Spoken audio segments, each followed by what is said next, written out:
Le moment a été choisi tout simplement parce que les évêques,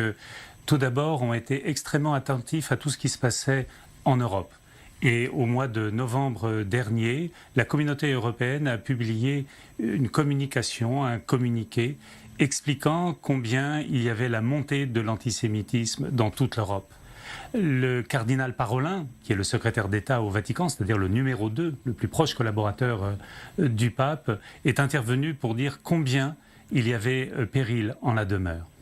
Et nos évêques ont pris le temps de regarder ce qui se passait à l'intérieur de notre pays, de regarder les chiffres des 20 dernières années, et ont mesuré combien, dans un temps où il n'y avait pas d'événements significatifs particuliers, il était essentiel d'aider les uns les autres à réfléchir à la gravité de la situation et de pousser comme une sorte de cri d'alarme en disant « Nos frères juifs ne peuvent pas être seuls face à l'antisémitisme. Il faut que nous, catholiques, tous nos concitoyens, nous puissions être aux côtés des juifs pour lutter contre l'antisémitisme et l'antijudaïsme. » Alors vous liez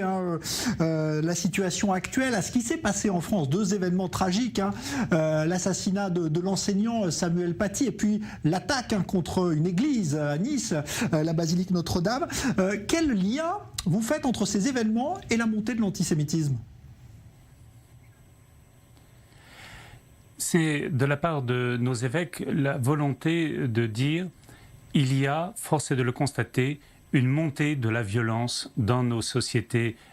occidentales, européennes et de façon significative en France. Et dans ce contexte général, nous devons être des ouvriers de la fraternité universelle, pour reprendre la belle expression du pape François. Et nos évêques, quand on regarde bien le document, disent il faut tenir ensemble liberté, respect de l'autre, au service de la fraternité universelle.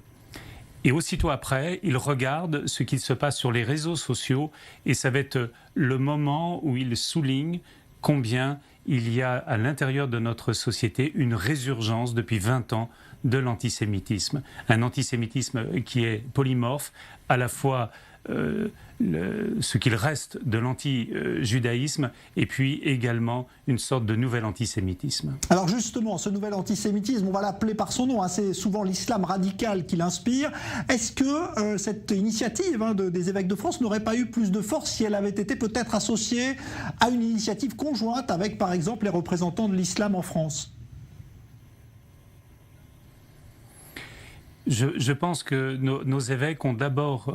souhaité une sensibilisation de tous les catholiques